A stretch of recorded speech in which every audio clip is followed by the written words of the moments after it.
सदर मोहतरम उलमाए किराम,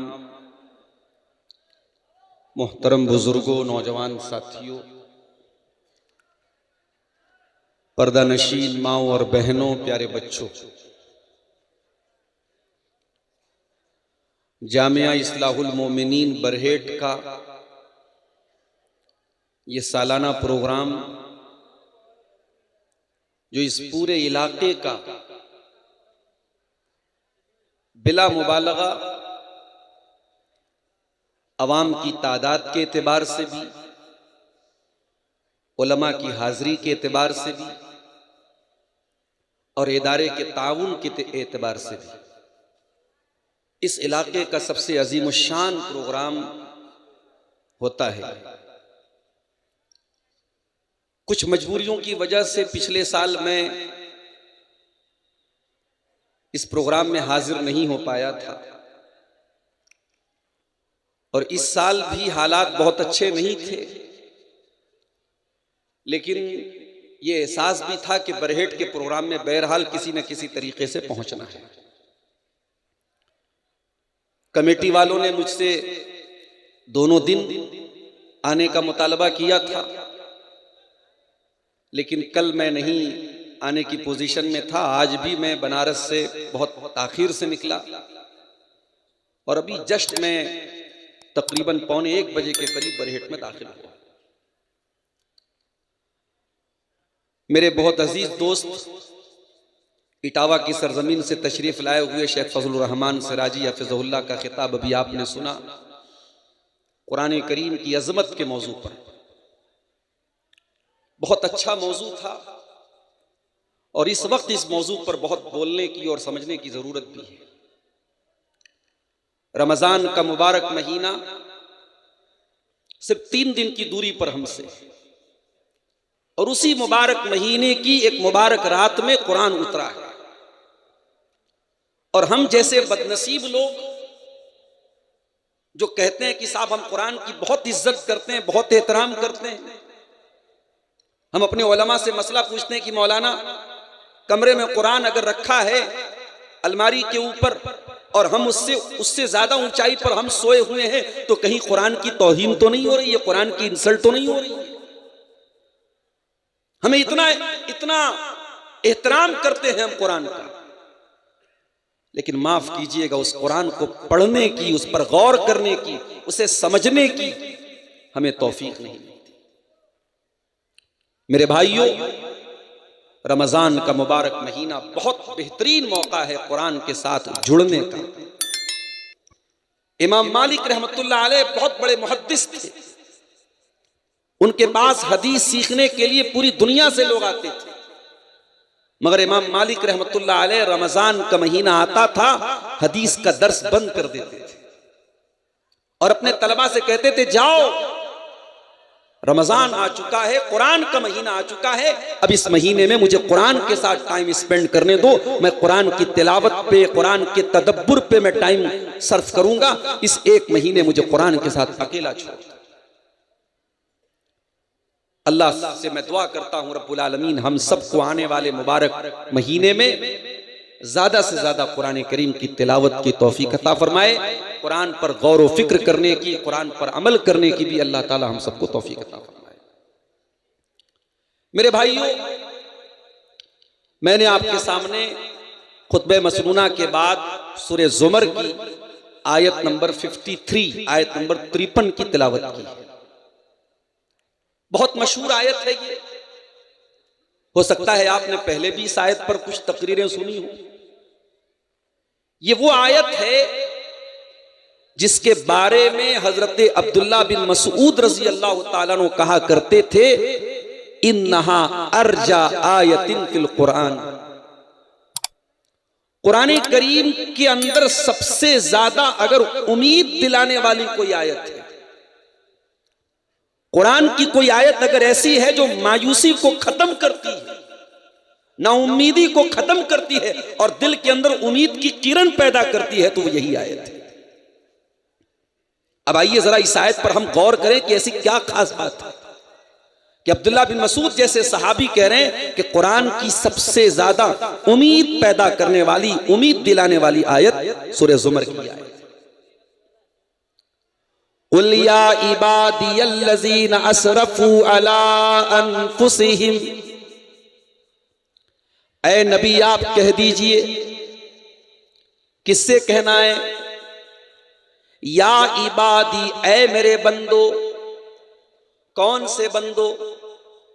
नमाज पढ़ने वाले, रोजा रखने वाले, तहज्जुद पढ़ने वाले, कुरान पढ़ने वाले, तकवा वाले, परहेजगार लोग? नहीं। कुल या इबादियल्लज़ीना असरफू अला अनफुसिहिम, ऐ नबी आप मेरे उन बंदों से कह दीजिए जो बहुत बड़े बड़े पाप करके, बहुत बड़े बड़े गुनाह करके अपनी जान पर जुल्म कर चुके हैं। ये गौर कीजिएगा इस लफ्ज के ऊपर। कुल या इबादियल्लज़ीना असरफू अला अनफुसिहिम ला तक़नतू मिन रहमतिल्लाह।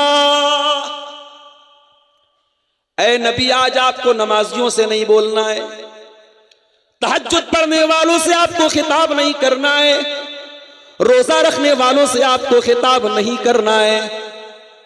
ऐ नबी आज आपको उन लोगों से खिताब करना है, उन लोगों से बोलना है जो बहुत बड़े बड़े गुनाह कर चुके हैं, बहुत बड़े बड़े पाप कर चुके हैं। कोई शराब के नशे में धुत है, कोई ज़िना कर चुका है, कोई हराम कारोबार कर चुका है, कोई किसी गलत काम में मुब्तला है। ऐ दुनिया के पापियों, ऐ दुनिया के गुनहगारों, ऐ गुनाह कर कर के, पाप कर कर के, जिन्होंने अपनी जान के ऊपर अन्याय कर रखा है, जिन्होंने अपनी जान पर अत्याचार कर रखा है, जिन्होंने अपनी जानों पर जुल्म करके रखा है। अच्छा, अल्लाह ने डायरेक्ट यूं क्यों नहीं बोला? ऐ नबी आप गुनहगारों से बोल दीजिए।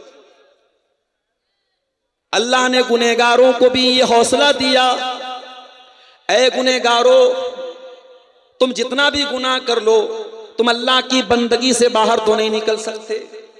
पाप करते करते जमीन तुम्हारे पापों से भर जाए, लेकिन तुम इस जमीन के किनारे से बाहर तो नहीं निकल सकते। तुम्हें घूम फिर करके आना तो इसी धरती पर है, इसी जमीन पर है। ऐ मेरे गुनहगार बंदो, सबके बाद तुम मेरे बंदे हो, मैं तुम्हें अपना बंदा मानता हूं।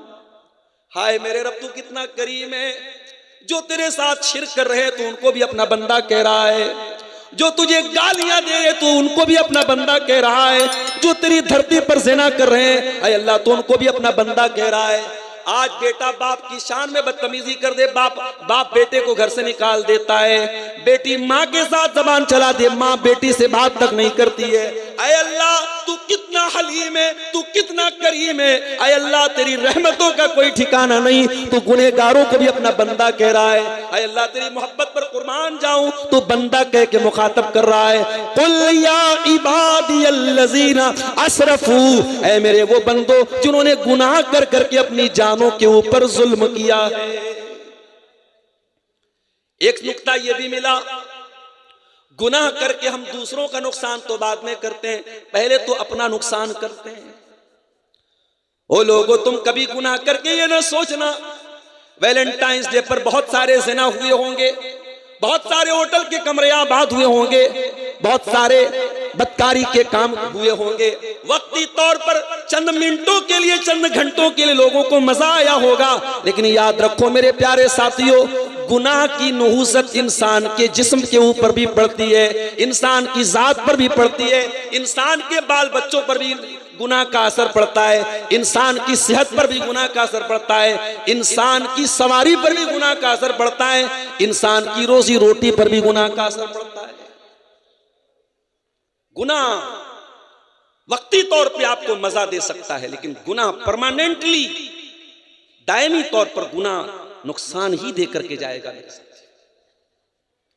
हम जिनकी औलाद है आदम अलैहिस्सलाम, जरा कुरान में उनका वाकया उठा के देखिए। आदम अलैहिस्सलाम को अल्लाह ताला ने जन्नत में रखा और अल्लाह ने आदम और हव्वा दोनों से कहा कि तुम्हें जो खाना है खा लो, वला तक़रबा हाज़िही शजरत फतकूना मिनज़ ज़ालिमीन, ऐ आदम हव्वा इस पेड़ के करीब ना जाना वरना तुम जालिम बन जाओगे। आदम और हव्वा ऐसा तो नहीं कि नादान थे, ना समझ थे। जन्नत में सब कुछ उनको मिल रहा था, बड़ी आराम की जिंदगी चल रही थी। शैतान को पता था बहुत आसान तो नहीं आदम को बहकाना, बहुत आसान तो नहीं हव्वा को बहकाना, लेकिन शैतान को यह भी पता था कि अल्लाह वालों को अल्लाह का नाम लेके जल्दी बेवकूफ बनाया जा सकता है, दीनदारों को दीन के नाम पे आसानी से बेवकूफ बनाया जा सकता है। इसीलिए शैतान आदम के पास आया, हव्वा के पास आया और कहा कि ए आदम, ए हव्वा, जिस पेड़ के करीब जाने से तुमको अल्लाह ने मना किया है वो तो शजरतुल खुल्द है, वो तो अमृत का पेड़ है, उसको खा लोगे तो हमेशा हमेश रहोगे। अच्छा एक बात है, आदम अलैहिस्सलाम को शैतान ने जब बहकाने की कोशिश की तो लालच क्या दिलाया कि ए आदम हमेशा रहोगे। इसका मतलब कि इंसान को लाइफ में कोई चीज मिले और वो परमानेंटली मिले, हमेशा मिले, ये इंसान की नेचुरल ख्वाहिश है, फितरी ख्वाहिश है। आदम अलैहिस्सलाम के अंदर भी ये ख्वाहिश थी और शैतान को पता था कि ये जाल में फेंकूंगा तो आदम को आसानी से मैं अपने जाल में ले सकता। कहा है आदम हव्वा, इस पेड़ को तुम खा लोगे तो हमेशा हमेश तुम जन्नत में रहोगे। वक़ासमहुमा इन्नी लकुमा लमिनन नासिहीन, और शैतान ने झूठी कसम भी खाई। अल्लाह की कसम खा के मैं कहता हूं मैं तुम्हारी भलाई चाहता हूं, मैं तुम्हारा खैर खाऊं।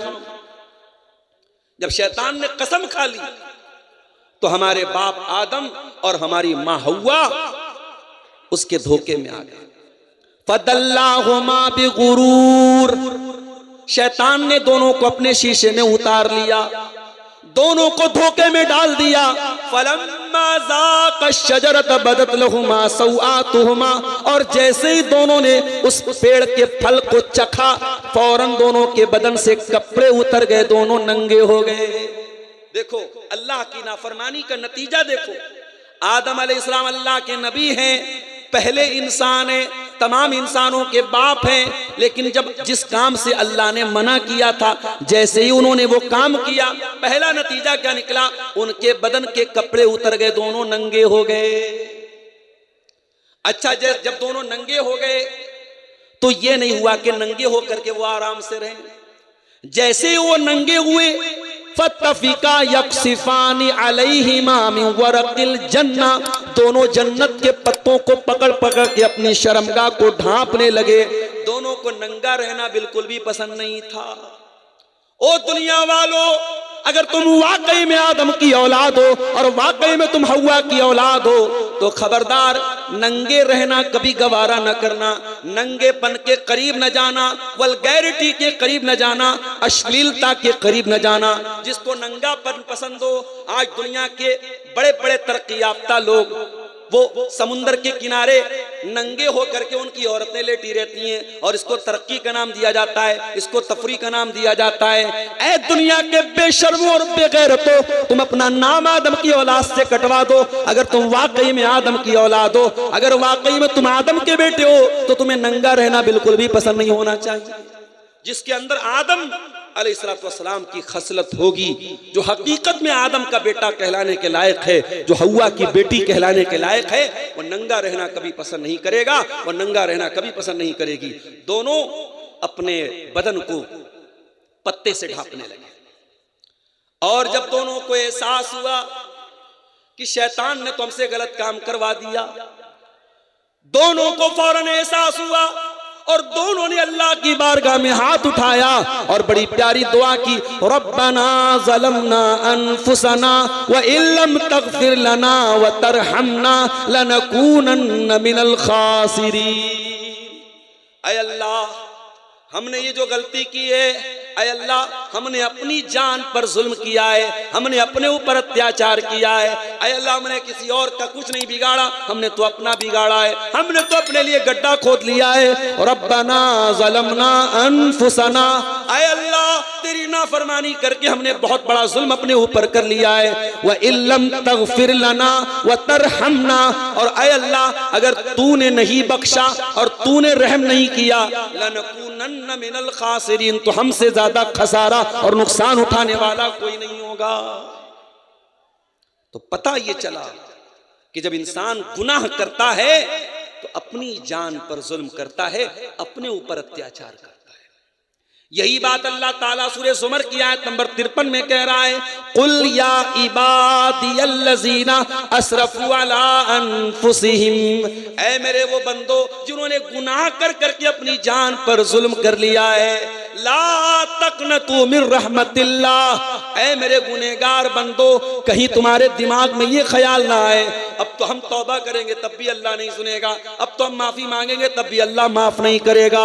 ओ मेरे गुनहगार बंदो, एक बार तौबा तो करके देखो, एक बार माफी तो मांग के देखो। ला तक़नतू मिन रहमतिल्लाह, अल्लाह की रहमत से कभी मायूस मत होना। इन्नल्लाह यग़फ़िरुज़्ज़ुनूब जमीआ, अल्लाह ताला के यहाँ अगर सच्ची तौबा करके जाओगे, अल्लाह के यहाँ कोई पाप बड़ा नहीं है, कोई गुनाह बड़ा नहीं है, बड़े से बड़ा गुनाह अल्लाह की रहमत से बड़ा नहीं है। उससे सच्ची तौबा करोगे वो तुम्हारे समस्त पापों को, तमाम गुनाहों को माफ कर देगा। इन्नहु हुवल गफूरुर रहीम, वो बहुत बख्शने वाला, बहुत रहम करने वाला है। कुरान की आयत दुनिया के उन तमाम लोगों को एक आसरा दिलाती है, उम्मीद दिलाती है, हौसला देती है, जो गुनाह कर करके थक गए हैं, जिनके पापों से धरती भर गई है, जिनके पापों का घड़ा भर गया है। कुरान की आयत उन्हें तौबा करने की दावत देती है।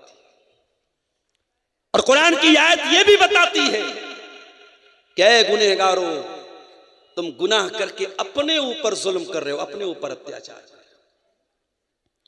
अल्लाह का एक और बंदा यूनुस अलैहिस्सलाम, जो अल्लाह की इजाजत के बगैर अपनी बस्ती से निकल गए थे, उनको अल्लाह ताला ने मछली के पेट में पहुंचा दिया।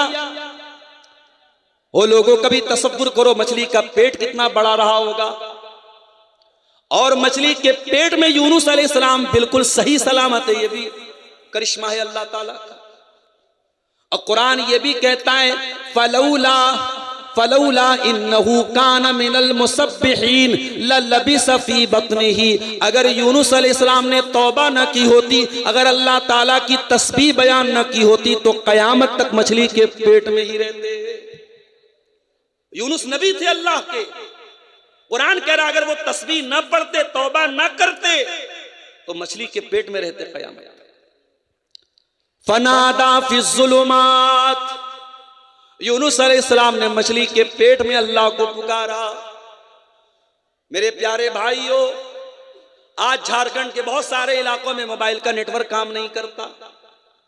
मैं इसी बरहेट में आता था, मुझे याद है आज से 6-7 साल पहले जब हक्कानी साहब बहयात थे, मैं यहाँ आता था। उस वक्त शायद जियो शुरू हो चुका, जियो का नेटवर्क नहीं काम करता था, सिर्फ एयरटेल काम करता था या बीएसएनएल काम करता था। और आज भी झारखंड के बहुत सारे इलाकों में आप चले जाएं, नेटवर्क कवरेज नहीं है। पहाड़ी इलाकों में आप चले जाएं, आप गौर कीजिए मेरे साथियों, समंदर का अंधेरा, मछली के पेट का अंधेरा, और उसके बाद रात का अंधेरा, 3-3 अंधेरों में मछली के पेट में यूनुस अलैहिस्सलाम अल्लाह ताला को पुकार रहे हैं। यूनुस के दिल में एक बार भी ये ख्याल नहीं आया मैं पुकार तो रहा हूं, अल्लाह तक मेरी बात पहुंचेगी कि नहीं पहुंचेगी। हो लोगों, जहां किसी नेटवर्क का कवरेज ना हो, जहां दुनिया का कोई सिम काम ना करता हो, वहां मेरे परवरदिगार का नेटवर्क मौजूद है। फनादा फिज़्ज़ुलुमात, हजरत यूनुस अलैहिस्सलाम ने मछली के पेट में अल्लाह को पुकारा। और कैसे पुकारा? फरमाया, अल्ला इलाहा इल्ला अंत सुब्हानक इन्नी कुन्तु मिनज़्ज़ालिमीन। कहा है परवरदिगार, तेरे सिवा मेरा कोई सहारा नहीं है, तेरे सिवा मेरा कोई माबूद नहीं है। सबसे पहले तौहीद का इकरार किया। ओ गंडा पहनने वालों, ओ तावीज़ पहनने वालों, ओ कब्रों पर सजदा करने वालों, ओ पीरों के आगे सजदा करने वालों, तुम किस मुंह से अपने आप को मुसलमान कहते हो? तुम किस मुंह से नमाज में इय्याका नअबुदु व इय्याका नस्तईन कहते हो? तुम्हारी ये मक्कारी तुम्हारे मुंह पर मार दी जाएगी, तुम्हारी ये धोखाधड़ी तुम्हारे मुंह पर मार दी जाएगी। अरे मुसलमान तो तौहीद का अलमबरदार होता है। मुसलमान अल्लाह के सिवा किसी और को मुश्किल कुशा नहीं मानता है, किसी और को हाजत रवा नहीं मानता है। यूनुस अलैहिस्सलाम सलाम ने सबसे पहले अल्लाह की तौहीद का इकरार किया। ला इलाहा इल्ला अंता, ऐ अल्लाह तेरे सिवा मेरा कोई माबूद नहीं है, कोई सहारा नहीं है। सुबहानक, ऐ अल्लाह मैं अपनी गलती को मानता हूँ, मैं अपनी खता को मानता हूँ। ऐ अल्लाह तू पाक है, मेरी खता थी, मेरी गलती थी। सुबहानक इन्नी कुन्तु मिनज़्ज़ालिमीन, ऐ अल्लाह मुझसे गलती हो गई, मैंने जुल्म किया, मैंने अत्याचार किया, मैं तेरी इजाजत के बगैर अपनी कौम को छोड़ के चला गया। ऐ अल्लाह मुझे माफ कर दे। ये यूनुस अलैहिस्सलाम की दुआ है, कितनी प्यारी दुआ है। इसमें अल्लाह की तौहीद का भी इकरार है, अल्लाह की तस्बीह भी बयान हो रही है और अपने गुनाह का, अपनी गलती का एतराफ भी हो रहा है। इसीलिए अल्लाह के नबी फरमाते हैं कि मछली वाले नबी की दुआ किसी भी मुसीबत में इंसान अगर पढ़ेगा, मुसलमान पढ़ेगा, तो अल्लाह जरूर उसकी मुसीबत को दूर करेगा। ये दुआ सिर्फ यूनुस अलैहिस्सलाम के लिए नहीं थी, ये क़यामत तक आने वाले मोमिनों के लिए दुआ है। और ये दुआ भी हमें ये सिखाती है मेरे प्यारे साथियों कि इंसान जब अल्लाह की नाफरमानी करता है, अल्लाह की कोई बात नहीं मानता है, तो इंसान किसी और पर अत्याचार नहीं करता है, इंसान सबसे पहले अपने नफ्स के ऊपर, अपने ऊपर जुल्म करता है। और आगे बढ़िए, नबी के दौर में एक तौबा का वाकया आपको सुनाता हूं। जंगे तबूक का मौका है, मदीना से 700 किलोमीटर का लंबा सफर करना है, मई और जून का महीना है, खजूरें पक चुकी हैं, बस फसल को काटना बाकी है। नबी अकरम ने ऐलान किया मैं तबूक की तरफ जाना है। सहाबे किराम के लिए बहुत बड़ी आजमाइश का टाइम था। एक तो गर्मी का मौसम था, लंबा सफर करना था, खजूर ऑलरेडी पक चुकी थी, खजूरों को छोड़ के जाना था। ज्यादातर सहाबे किराम तो तैयार हो गए। 3 सहाबा ऐसे थे जो अपनी सुस्ती और काहिली की वजह से अल्लाह के प्यारे नबी के पास के साथ नहीं जा पाए। उसमें एक सहाबी का नाम था काब बिन मालिक, एक का नाम था हिलाल बिन उमैया और एक का नाम था मुरारा इब्न रबी। ये 3 सहाबी थे जो अल्लाह के नबी के साथ, ताकत थी उनके पास, सवारी भी थी, वो जा सकते थे, मगर अपनी सुस्ती की वजह से नहीं गए। जब अल्लाह के प्यारे नबी तबूक से वापस आए, मुनाफिकों ने आकर के झूठा बहाना करना शुरू किया। अय अल्लाह के नबी मुझे ये तकलीफ थी, ये बीमारी थी। अल्लाह के नबी ने उनका बहाना कबूल किया, कहा जब अल्लाह तुम्हें माफ करे, जब अल्लाह तुम्हें माफ करे। जब हजरत काब बिन मालिक का नंबर आया, उन्होंने अपने दिल में सोचा कि अगर मैं अल्लाह के रसूल के पास झूठ बोल देता हूं तो आज नहीं तो कल अल्लाह ताला मेरी हकीकत को खोल देगा, लेकिन मैं अगर सच बोल देता हूं, हो सकता है कि अल्लाह के नबी वक्ती तौर पे नाराज हो जाएं, लेकिन अल्लाह ताला जरूर मेरी तौबा बाद में कबूल कर लेगा। यही सोच करके जब काब बिन मालिक अल्लाह के नबी के पास आया, आपने पूछा है काब क्या बात है, तुम हमारे साथ तबूक में क्यों नहीं आए? कहा अल्लाह के नबी मैं आपके सामने झूठ नहीं बोल सकता, मैं बिल्कुल तंदुरुस्त व तवाना था, मेरी सवारियां भी तैयार थी, मैं आपके साथ जाने का इरादा भी रखता था। जब आपका काफिला निकल गया, मैंने कहा मेरी सवारियां तो रेडी हैं, मैं 2-3 दिन के बाद भी जाऊंगा तो काफिले में शामिल हो जाऊंगा। अय अल्लाह के रसूल मैं सुस्त पड़ गया, मैं काहिली में पड़ गया, और जब मैंने इरादा किया तब तक काफिला बहुत दूर जा चुका था। मेरी गलती थी, मैं जानबूझ करके आपके साथ नहीं जा पाया। नबी अकरम ने सहाबा से कहा काब बिन मालिक सच बोल रहे हैं, लेकिन अल्लाह ताला की तरफ से मुझे ये हुक्म दिया गया है कि इनसे कोई बात नहीं करेगा। काब बिन मालिक से बातचीत बंद कर दी गई, उनका सोशल बाइकआउट कर दिया गया, और काब बिन मालिक का हाल ये हो गया कि वो मस्जिद में आते, किसी को सलाम करते तो कोई सलाम का जवाब देने को तैयार नहीं है। कहते हैं जब मैं नमाज पढ़ने लगता था मुझे ऐसा लगता था कि अल्लाह के नबी मुझको देख रहे हैं, लेकिन जब मैं सलाम फेरता था तो अल्लाह के नबी अपना चेहरा फेर लेते थे। काब बिन मालिक ने पता लगाया कि ये अकेले मेरे साथ ये मसला है या कोई और भी है जो इस मसले में मेरे साथ है, तो पता लगा कि 2 लोग और हैं। इस तरीके से 50 दिन का टाइम गुजरा, और एक एक दिन हजरत काब बिन मालिक और उनके साथियों पर पहाड़ की तरह गुजरा है। कुरान करीम उनके हालात का नक्शा खींचता है, वअला सलासतिल लज़ीना खुल्लिफू, ऐ ईमान वालो, अल्लाह ने उन 3 लोगों की तौबा को भी कबूल कर लिया जिनके मामले को अल्लाह के नबी ने मुअक्खर कर दिया था। हत्ता इज़ा ज़ाक़त अलैहिमुल अर्दु बिमा रहुबत व ज़ाक़त अलैहिम अनफुसुहुम, यहाँ तक के जमीन उनके लिए तंग हो गई और उनकी जान भी उनके लिए तंग हो गई। 50 दिन का टाइम गुजर गया मेरे साथियों, कोई बात करने वाला नहीं। 50 दिन के बाद हज़रत काब बिन मालिक अपने मकान की छत पे नमाज पढ़ रहे थे। इतने में दूर से एक पुकारने वाले ने पुकारा, अबशिर या काब बिन मालिक, ऐ काब बिन मालिक खुश हो जाओ, अल्लाह ने तुम्हारी तौबा कबूल कर ली और तुम्हारे बारे में कुरान की आयतें नाज़िल हो गई हैं। काब बिन मालिक कहते मेरे पास कुछ और तो नहीं था, मैंने अपने बदन का कपड़ा उतार करके उसको पहना दिया, इतनी खुशी मुझको हुई। गौर कीजिए मेरे प्यारे साथी, सच्चे दिल से इन्होंने आंसू बहाए थे। 50 दिन तक अल्लाह से गिड़गिड़ा के दुआएं की थी, अल्लाह ने इनकी तौबा को कबूल किया था। मेरे प्यारे साथियों, रमजान का महीना हमारे सामने। रमजान का महीना सिर्फ इफ्तार का महीना नहीं है, सिर्फ सहरी का महीना नहीं है। रमजान का महीना अल्लाह की बारगाह में सच्ची तौबा करने का भी महीना है। इसलिए आइए हम ये अहद करें कि आने वाले रमजान में हम अल्लाह की बारगाह में सच्ची तौबा करेंगे और सूरह ज़ुमर की इस आयत पर हम अमल करेंगे। ला तक़नतू मिर रहमतिल्लाह, ऐ गुनहगारो अल्लाह की रहमत से मायूस न होना। इन्नल्लाह यग़फ़िरु ज़ुनूब जमीआ, अल्लाह तुम्हारे तमाम गुनाहों को माफ कर देगा। मगर ये बात याद रखिए, तौबा के नाम पे खिलवाड़ नहीं चलेगा, तौबा के नाम पे मजाक नहीं चलेगा। अगर तौबा करते हो तो अल्लाह से सच्ची तौबा करना पड़ेगा। या अय्युहल्लज़ीना आमनू तूबू इलल्लाहि तौबतन नसूहा, ऐ ईमान वालो अल्लाह की बारगाह में सच्ची तौबा करो। असा रब्बुकुम अन युकफ्फिर अन्कुम सय्यिआतिकुम, जब तुम अल्लाह से सच्ची तौबा करोगे अल्लाह तुम्हारी खताओं को माफ कर देगा। कितनी बड़ी खताओं को अल्लाह माफ करेगा।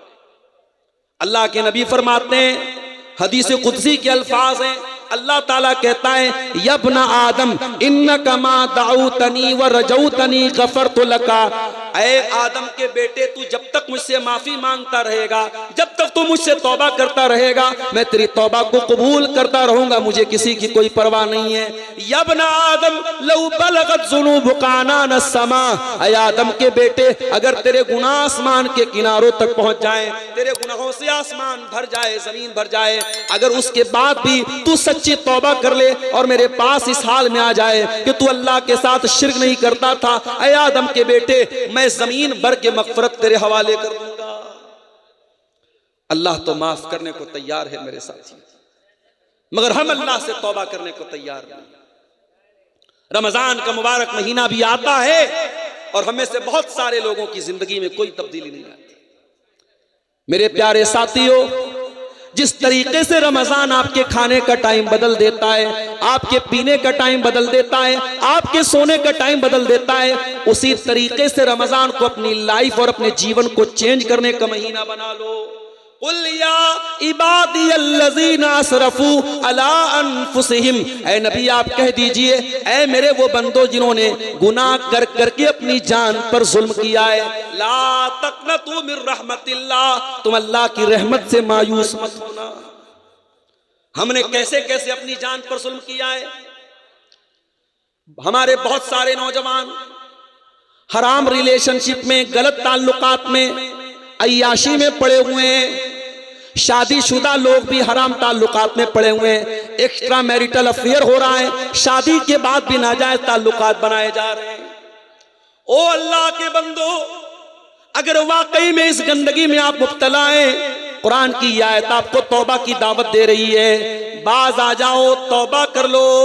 दुनिया में जिना करने के बाद भी अगर आपको पत्थर नहीं मारे जा रहे हैं, कोड़े नहीं लगाए जा रहे हैं, तो इसको अल्लाह की तरफ से एक मोहलत समझ लो, एक ढील समझ लो और अल्लाह की ढील का नाजायज फायदा ना उठाओ, वरना जिस दिन अल्लाह की रस्सी टाइट होगी, अल्लाह किस तरीके से अपना अजाब देगा तुम सोच नहीं सकते। आज कितने परिवार बर्बाद हैं। मर्द का किसी और औरत के साथ ताल्लुक है, औरत का किसी और मर्द के साथ ताल्लुक है, कितने परिवार तबाह हैं, कितने घर बर्बाद हैं मेरे प्यारे साथी। कभी आपने गौर किया है शादीशुदा इंसान की जिना की सजा इस्लाम में इतनी कठोर क्यों रखी गई है? भाई कुंवारा लड़का लड़की जिना करे तो 100 कोड़े की सजा है। अज़्ज़ानियतु वज़्ज़ानी फजलिदू कुल्ला वाहिदिन मिनहुमा मिअत जल्दा, जिना करने वाली औरत और जिना करने वाले मर्द को 100 कोड़े मारो। और उसके बाद फरमाया वला ताखुज़कुम बिहिमा राफ़तुन फी दीनिल्लाह, और जब जिना की ये सजा दी जाए तो कोई दया दृष्टि न की जाए, कोई कृपा न की जाए, कोई रहम न खाया जाए, ये 100 कोड़े उनको मारे जाएं। वल यशहद अज़ाबहुमा ताइफतुम मिनल मुमिनीन, और ये 100 कोड़े की सजा सबके सामने दी जाए। ये किसकी सजा है? कुंवारे की सजा है। और यही सेम क्राइम, यही सेम गुनाह अगर शादीशुदा करता है तो सजा किस चीज की है? रज्म की सजा है, पत्थरों से मार के खत्म करने की सजा है। आय अल्लाह, तूने ये 2 तरह की सजाएं एक ही अपराध के लिए क्यों रखी हैं? उसका भी जवाब सुन लो। जिस कुंवारे लड़का लड़की ने ज़िना किया उसने भी बहुत बड़ा पाप किया, मगर उसके पास कोई हलाल अल्टरनेट नहीं था। जिस इंसान की शादी हो चुकी है, जिस मर्द की शादी हो चुकी है, जिस औरत की साथ शादी हो चुकी है, उसके पास अपनी ख्वाहिशात का एक हलाल अल्टरनेट मौजूद था, एक हलाल बदल मौजूद था। उसने अगर हलाल बदल को छोड़ करके हराम रास्ता अपनाया है, अल्लाह के यहाँ ये जुर्म माफी के काबिल नहीं है। दुनिया में इसकी सजा सजाए मौत है, पत्थरों से मार मार के खत्म किया जाएगा। अगर इस्लामी हुकूमत है तो रज्म कर दिया जाएगा।